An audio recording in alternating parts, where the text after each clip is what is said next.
the 2022 season comes to an end. Hello, beautiful. What is up? Welcome back to the channel. My name is Caitlin. If you are new here, 2022 has now come and gone, and with that, I'm going to show you what I did for my bullet journal for the last half of the year. I do have the beginning of 2022 and all of those bullet journal spreads. I'll link that in a video up above, but for this one, I'm going to cover basically my thoughts over top of the bullet journal flip through on what worked, what didn't, what I'm going to be changing, and how I'm going to be incorporating new and old things into 2023 spreads coming soon. All right, let's hop on in. For the second half of 2022, I ended up using two different journals. So I'm gonna just show both of them. Here's the first one, and it covered the months from July until October. So some of the spreads like this one here are not completely filled in because I didn't actually have my bullet journal on hand. I wasn't using it for the last 2 months of the year. Some of the spreads aren't even filled in even though I was using it during the time, and that was because I found different ways to incorporate it into my monthly planning a little better. My camping list here, I didn't have checked off, but I did use it more as a visual reference when I was packing for camping during those summer months especially.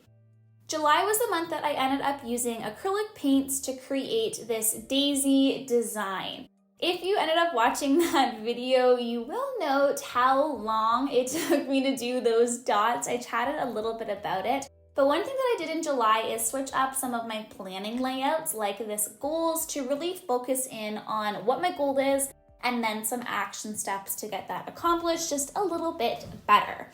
One thing I will note about July is I did take the time each week or every other Sunday just to design all of these different layouts a little bit when it came to creative elements. So at the beginning of the month, I definitely focused on that a little bit more than I did at the end of the month. I tried out a couple different layouts when it came to Dutch door. So this one, it was an actual Dutch door, but there are a couple in here that I did a faux Dutch door.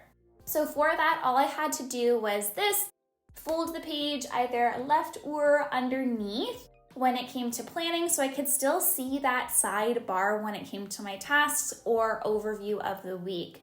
I will say here at the end of the month, you can kind of see that I didn't end up putting in my weekly headers. So Monday all the way until Sunday.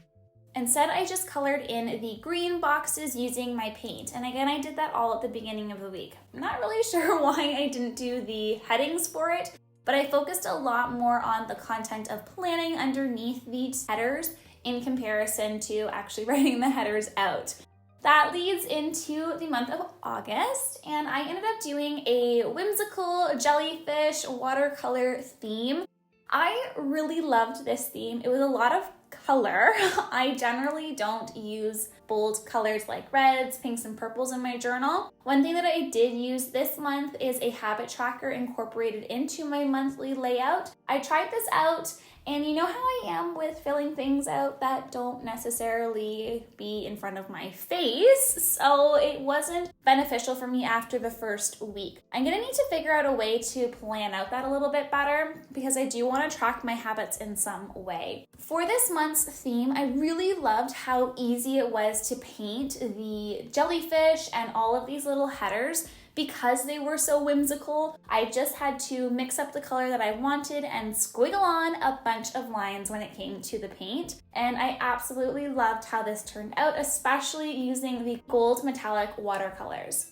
Some of the weeks, you can see here I just ended up writing out where my headspace was at for that day. I never really had done that before when it came to weekly or daily planning. It's something that I want to incorporate a little bit more in February, just having those moments of pause and reflection in the new year. And I definitely have been doing that when it comes to my digital planner that I've been using for the month of January so far. September is probably my favorite month that I have done in my bullet journal for the last half of the year. It was a relatively simple gouache painting, and it was actually voted by you guys for a theme for dragonflies. I'm going to be doing that come the new year as well for some theme ideas. I already have February's planned out, so stay tuned for that. But what I'd also like to add into February is my self-care checklist. I'm gonna incorporate this some way or another to keep my mental health, physical health, emotional health up on the area that I would like it to be, and not kind of spiral down and have the end of year blues, mental health problems that I did in the months of November and December. September is also a month that I ended up experimenting a little bit more with weekly overviews and adding in a section at the bottom for bonus and task outside of the above task list that I had. I don't know about you, but if you plan hourly, one thing that I noticed is that I wasn't actually writing down the tasks outside of my scheduled hour or block, and it felt like I wasn't accomplishing a lot. So just adding that little section at the bottom, I really appreciated going back and looking at. Because I ended up using the acrylographs from Archer and Olive to do my headings, they were a lot easier to add into my weeks, and I didn't have to spend a lot of time thinking about getting a little creative element. So I was able to experiment a little bit more with my weekly spreads as well. Not a lot, but a little bit. And that's where this one came in, where I had my hourly planning on the left and then my task list for personal and business just on the right. It did take up a little bit more space, but I really liked using it. So that's why in my bullet journal, I wasn't able to fit the whole year this time around, because I did experiment with larger layouts. So maybe from now on I'll have quarter plan with me's when it comes to bullet journaling. I'm not too sure. The last month is October, and here I did a gouache pumpkin. I am laughing at this bullet journal cover because of the little stem for the pumpkin and how much of a frustration I had with it initially when painting. A little bit more about that in the Plan With Me video. Looking at this painting on the side, I do want to create a little washi tape strip for it come fall this year. So if there's any theme that you guys see throughout this planning where you're like, ooh, I kind of want that as a washi tape, let me know, because I will be adding it to my list of things to create coming very soon. Speaking of stickers and stuff that I used in my bullet journal, this is the first month that I came in with my numbers for these stickers, and I used them in two different ways. One on that memory page, but then also during my weekly planning. It made things look a lot more cohesive. I could plan out it really quickly by just sticking the little sticker in, and I did that for both the numbers, calendars, and the weekly titles from Monday to Sunday. And I have all of those things on my shop if you are interested in using it yourself. But that kind of wraps up October. November, I didn't end up having a plan with me of any sort. I took the month off, and that is where I lean into December. So December, I do have a plan with me video up for that if you're interested in seeing this winter Wonderland theme that I created. As you can see, a lot of these pages aren't filled out, and I really want to be transparent about bullet journaling and how sometimes you create a spread, you create a layout, and it is not going to be filled in. At the point that I stopped using December for my bullet journal, it's about halfway through the month, so a lot of the spreads are incomplete, but I do love the ease of creating all of these different layouts, especially when it comes to incorporating those header washies, and then my new little circular habit tracker, so then I don't have to be counting out all of the spaces to create that circle tracker that I've done in the past before. A lot of the planning for my weeklies I changed up a little bit, and I only